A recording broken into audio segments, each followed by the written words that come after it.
दोस्तों नमस्कार। आप सभी का स्वागत है हमारे YouTube चैनल टेट्स अड्डा पर।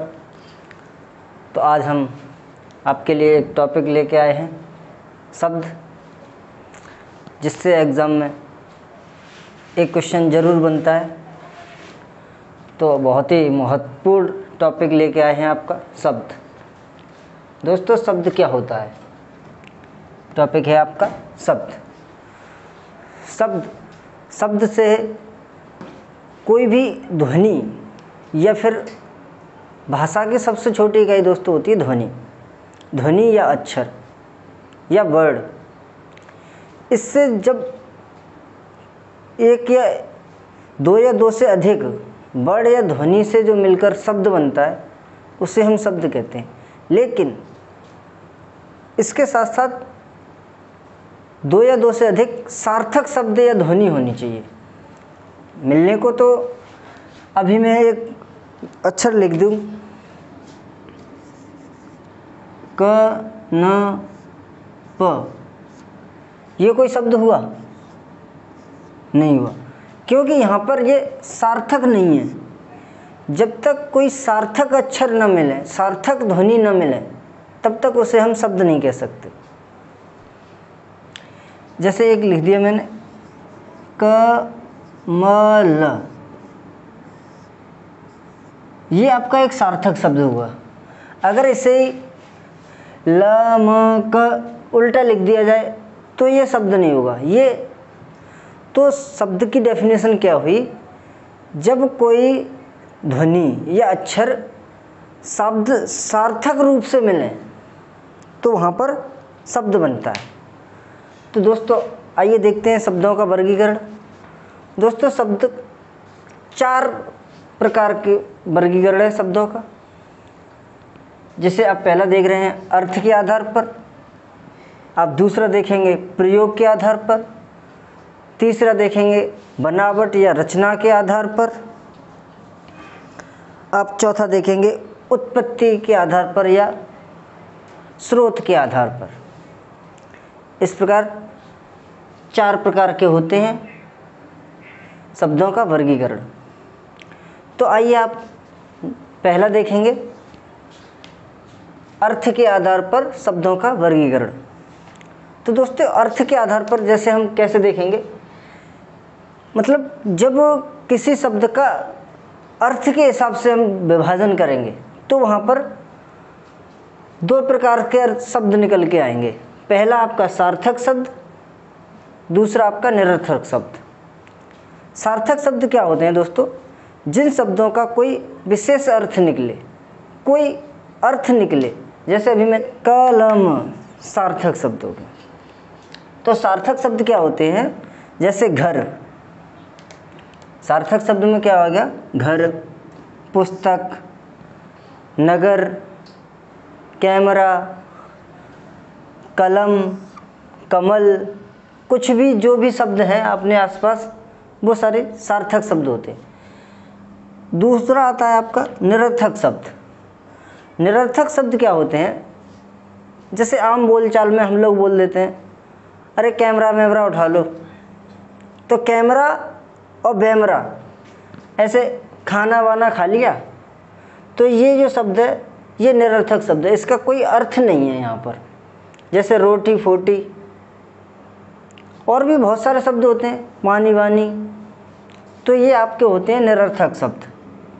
ये आपके कौन से शब्द हैं? निरर्थक। इनका कोई अर्थ न हो, बस ये बोलचाल की भाषा में प्रयोग किए जाते हैं, तो वो होते हैं आपके निरर्थक शब्द। दूसरा देखेंगे दोस्तों प्रयोगों के आधार पर। प्रयोग के आधार पर शब्दों का वर्गीकरण दूसरा पढ़ेंगे। इसमें क्या होता है? इसके 2 भाग होते हैं। प्रयोग के आधार पर कितने भाग होते हैं? 2 भाग होते हैं। कौन कौन से होते हैं? पहला होता है विकारी शब्द, दूसरा होता है अविकारी शब्द। दोस्तों विकारी शब्द क्या होता है? पहला कौन सा है? विकारी। विकारी शब्द वे होते हैं जिन पर क्रिया, लिंग, वचन आदि का प्रभाव पड़े, वो आपके कौन से होंगे? विकारी। मतलब जिनमें विकार उत्पन्न हो सके। विकारी शब्द से क्या डेफिनेशन निकलेगी? जिनमें विकार उत्पन्न किया जा सके। शब्द, वचन, लिंग, कारक इन सब का प्रभाव पड़े, वो होते हैं आपके विकारी शब्द। अभिकारी शब्द क्या होते हैं? जिन शब्दों पर लिंग, वचन, कारक किसी का प्रभाव ना पड़े, वो होते हैं आपके अभिकारी शब्द। तो अभिकारी शब्द जैसे खेलना, अब किसी सेंटेंस में प्रयोग करके देखेंगे खेलना, जैसे सीता खेलती है, तो क्या आएगा? खेलती है। सीता स्त्रीलिंग है तो ये भी आपकी स्त्रीलिंग बन जाएगा। अगर बोले राम खेलता है तो ये परिवर्तित हो गया। अब क्या हो गया? खेलता है, पहले क्या आ रहा था? खेलती है, तो ये विकारी शब्द हो गया, मतलब ये परिवर्तन आ सकता है इसमें। ऐसे दौड़ना, उठना, जागना, सोना, खाना। दूसरा आता है दोस्तों अभिकारी शब्द। दूसरा कौन सा है? अभिकारी शब्द। अभिकारी शब्द भी होते हैं, अभी मैंने बताया था आपको, जिन पर लिंग, वचन, कारक किसी का भी कोई प्रभाव ना पड़े। जैसे तथा, तथा को आप किसी भी वाक्य में प्रयोग कर लीजिए। जैसे राम आगरा जाता है तथा सोहन सोता है। आप स्त्रीलिंग में ले जाएंगे तब भी तथा तथा ही रहेगा, आप नपुंसक लिंग में ले जाएंगे तब भी वो वही रहेगा। तो आपके तथा, किंतु, अत्यधिक तेज, परंतु, ऐसे शब्द होते हुए अभिकारी शब्द होते जिन पर क्रिया, वचन, लिंग किसी का भी कोई प्रभाव नहीं पड़ेगा। तो आइए दोस्तों आगे देखेंगे इसके अगले भाग, बनावट के आधार पर। बनावट के आधार पर दोस्तों क्या होता है? बनावट के आधार पर 3 प्रकार के होते हैं। बनावट के आधार पर कितने प्रकार के होते हैं शब्द? 3 प्रकार के। कौन कौन से होते हैं? रूढ़ शब्द, यौगिक शब्द और योग रूढ़ शब्द। रूढ़ शब्द क्या होता है दोस्तों? रूढ़ शब्द वह शब्द जिसके खंड न किए जा सके। रूढ़ शब्द क्या होता है दोस्तों? वह शब्द जिसके खंड न किए जा सके। जैसे अभी मैंने एक एग्जांपल लिया है, फल। अगर फल के बीच में से अगर पार्ट कर दिया जाए तो फ और ल, इसका कोई अर्थ नहीं निकल रहा है। मतलब कि ऐसा शब्द जिसके टुकड़े न किए जा सकें, वो कौन से शब्द होंगे? रूढ़ शब्द। जैसे हाथी, आप काटोगे न हा का कोई मतलब है न कोई मतलब नहीं है। अगर ये पूरा शब्द है तो इसका एक मतलब निकल रहा है हाथी। ऐसे चावल, तोड़ने पर कोई अर्थ नहीं निकलता, तो वो कौन से होते हैं? रूढ़ शब्द। दूसरे होते हैं आपके बनावट के आधार पर, दूसरा कौन सा है? यौगिक शब्द। यौगिक शब्द वे होते हैं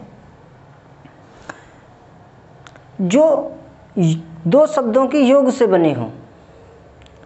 मतलब कि जैसे यहाँ पर इनका 2 शब्दों के योग से बने हों, मिठाई और बाला। जो शब्द 2 शब्दों के योग से बने हों वो आपका कौन सा होगा? यौगिक शब्द। जैसे पाठशाला, 2 टुकड़े किए जा सकते हैं, शीश महल। तो आपकी यौगिक शब्द की परिभाषा क्या हुई? 2 शब्दों के मेल से जो बने हों, मतलब जिसके खंड किए जा सकें। ऊपर क्या था? अगर हम इसके खंड कर रहे थे तो ये न इसका कोई अर्थ निकल रहा था न इसका कोई अर्थ निकल रहा था। यहाँ पर अलग अलग अर्थ प्रकट कर सकते हैं दोनों। यौगिक, यौगिक मतलब योग, 2 शब्दों का योग, तो आपका कौन सा होगा? यौगिक शब्द। अब तीसरा आता है आपका योग रूढ़। रूढ़ आपने पढ़ लिए, यौगिक भी पढ़ लिए, इन दोनों को मिला के जो शब्द बने योग रूढ़। आपका देखने से तो ऐसा ही लग रहा है इन दोनों से जो मिलकर शब्द बने। तो यौगिक शब्द क्या होते हैं दोस्तों? यौगिक शब्द वो शब्द होते हैं जिनका कोई विशेष अर्थ दो। कोई शब्द बोलने पर जो लिखा हुआ है वो अर्थ न निकल के कोई अन्य अर्थ निकले, कोई विशेष अर्थ में प्रयोग किए जाएं।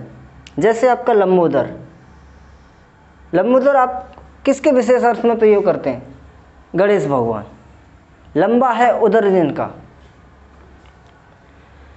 तो इसका क्या विशेष अर्थ निकल रहा है? गणेश जी। जैसे बीड़ा पाणी, बीड़ा है पानी में जिसके, मतलब कि सरस्वती माता। नीलकंठ, नीला है कंठ जिसका, शिव भगवान। तो योगरूढ़ शब्द क्या हुए? जिनका कोई विशेष अर्थ, जो विशेष अर्थ प्रकट करें, जो शब्द कोई विशेष अर्थ प्रकट करें वो आपके होंगे योगरूढ़ शब्द। तो आइए इसका चौथा भाग देखेंगे, शब्दों का वर्गीकरण का। चौथे प्रकार से कैसे होता है? उत्पत्ति या स्रोत के आधार पर, उत्पत्ति के आधार पर, उत्पत्ति के आधार पर ये 5 भागों में बांटा गया है इन्हें। उत्पत्ति के आधार पर इन्हें 5 भागों में बांटा गया है। तो पहला है आपका तत्सम। पहला कौन सा? तत्सम शब्द। तत्सम शब्द क्या होते हैं दोस्तों? तत्सम शब्द वे शब्द होते हैं जो संस्कृत भाषा से ज्यों के त्यों तत्सम, तत्सम मतलब उसी के समान, संस्कृत भाषा के समान या संस्कृत के शब्द, तो वो शब्द होंगे तत्सम शब्द। इन शब्दों के पहचानने की एक ट्रिक है, इसमें संयुक्त व्यंजन आते हैं। 99% शब्दों में, जिन शब्दों में संयुक्त व्यंजन हो तो वो आपके तत्सम शब्द होते हैं। अपवाद भी होते हैं, लेकिन हमें 99% देखना। 1-2 शब्द ऐसे होते हैं जिनमें संयुक्त व्यंजन है, वो तत्सम नहीं होता है। तो संयुक्त शब्द व्यंजन से जो मिलने वाले शब्द होते हैं वो तत्सम शब्द होते हैं। जैसे एग्जाम्पल रात्रि, आम्र, दुग्ध, पुष्प। तो तत्सम शब्द की क्या परिभाषा पढ़ी हमने? जो तत्सम, उसी के समान, मतलब उसी के समान मतलब संस्कृत के समान शब्द, तो वो आपके तत्सम शब्द होंगे। आइए दूसरा देखेंगे इसका, तद्भव शब्द। तो दोस्तों तद्भव शब्द क्या होते हैं? जैसे हमने अभी पढ़ा था तत्सम शब्द, तत्सम शब्द, दूसरा है तद्भव शब्द। तो तद्भव शब्द में दोस्तों क्या होता है? तत्सम शब्द संस्कृत भाषा से ज्यों के त्यों हिंदी में प्रयोग किए जा रहे थे। तद्भव शब्द है, तद्भव मतलब संस्कृत भाषा से परिवर्तित होकर जो शब्द हिंदी में प्रयोग किए जाए, मतलब संस्कृत भाषा से निकलकर हिंदी भाषा में परिवर्तित रूप में प्रयोग किए जाएं, वो आपको होते हैं तद्भव शब्द। दोस्तों तद्भव शब्द जैसे आपके तत्सम में रात्रि था, अब यहाँ पर क्या बन गया? रात। जैसे तत्सम में आम्र था, तो यहाँ पर क्या होगा? आम। वहाँ पर पुष्प था तो यहाँ फूल, वहाँ दुग्ध था तो क्या होगा? दूध। तो ऐसे मतलब तत्सम शब्द मतलब संस्कृत भाषा से ज्यों के त्यों हिंदी में प्रयोग किए जाएं, और तद्भव शब्द मतलब कि संस्कृत भाषा से निकलकर हिंदी में बदलकर, उनका रूप बदलकर प्रयोग किए जाएं, वो होते हैं आपके कौन से? तद्भव शब्द। आगे देखेंगे का देशज शब्द। देशज शब्द, देशज शब्द क्या होते हैं दोस्तों? देशज शब्द मतलब कि विभिन्न क्षेत्रीय भाषाओं के शब्द। जैसे हमारी क्षेत्रीय भाषा दूसरी है, कोई दूसरा क्षेत्र में पहुंच जाएंगे तो वहाँ पर दूसरी भाषा प्रयोग की जाती है, तो मतलब विभिन्न क्षेत्रीय भाषाओं के शब्द। जैसे लोटा, ये क्षेत्रीय शब्द है, मतलब देशज मतलब दे प्लस ज, मतलब अपने ही देश में जन्मे। देशज को अगर तोड़ेंगे तो क्या होगा? देश धन ज, मतलब अपने ही देश में जन्मे, मतलब विभिन्न क्षेत्रीय भाषाओं के शब्द। जैसे लोटा, खाट, घोंसला और बहुत सारे वर्ड होते हैं, जैसे और भी ठोकर, लठ। तो ये सारे देशज शब्द हैं, मतलब जो अपनी ही भाषा में जन्मे हों, वो आपके कौन से होते हैं? देशज शब्द। आगे आते हैं आपको विदेशज शब्द। विदेशज शब्द क्या होते हैं? इन्हें आगत शब्द भी कहते हैं। आगत मतलब आने वाले। विदेशज मतलब कि अंग्रेजी भाषा या फिर जो विदेशी शब्द, जो भी विदेशी शब्द है हिंदी में ज्यों के त्यों प्रयोग किए जाएं। विदेशी शब्द कौन से होते हैं? किसी दूसरे देश से आई हुई भाषा के शब्द हिंदी में ज्यों के त्यों प्रयोग किए जाएं। जैसे अभी बहुत चला है लॉकडाउन, ये विदेशी शब्द है। जैसे कर्फ्यू, कारतूस, आपका स्कूल, हॉस्पिटल, ये सारे विदेशी शब्द हैं। मालिक, मतलब दूसरी भाषा से आया हुआ शब्द हिंदी में ज्यों का त्यों प्रयोग किए जाए, वैसा का वैसा ही। तो आपके कौन से होते हैं? विदेशी शब्द। आगे देखेंगे दोस्तों संकर शब्द। संकर शब्द क्या होते हैं? दो विभिन्न भाषाओं के शब्द जब मिलकर एक शब्द बनाते हैं, दो विभिन्न भाषाओं के शब्द मिलकर जो शब्द बनाते हैं उसे संकर शब्द कहते हैं। संकर मतलब जैसे वर्षगांठ, वर्ष किसी अन्य भाषा का है, गांठ किसी अन्य भाषा का शब्द है, तो जब मिलाए तो क्या बन गया? वर्षगांठ। जैसे टिकट घर, ये किसी दूसरी भाषा का शब्द है, ये किसी दूसरी भाषा का शब्द है। जैसे लाठी चार्ज, जैसे पेट्रोल पंप, जैसे बैलगाड़ी, तो ये सारे रेलगाड़ी, ये सारे कौन से शब्द होते हैं? संकर शब्द। तो दोस्तों इसी के साथ आपका शब्द टॉपिक, जो कि बहुत एग्ज़ाम की दृष्टि से बहुत ही महत्वपूर्ण टॉपिक था, इसे हमने आज कंप्लीट किया। तो दोस्तों कैसी लगी आपको वीडियो? कमेंट करके ज़रूर बताएं। अगर वीडियो पसंद आई हो तो लाइक करें, अगर नए हैं तो चैनल को सब्सक्राइब करें। धन्यवाद। जय हिंद।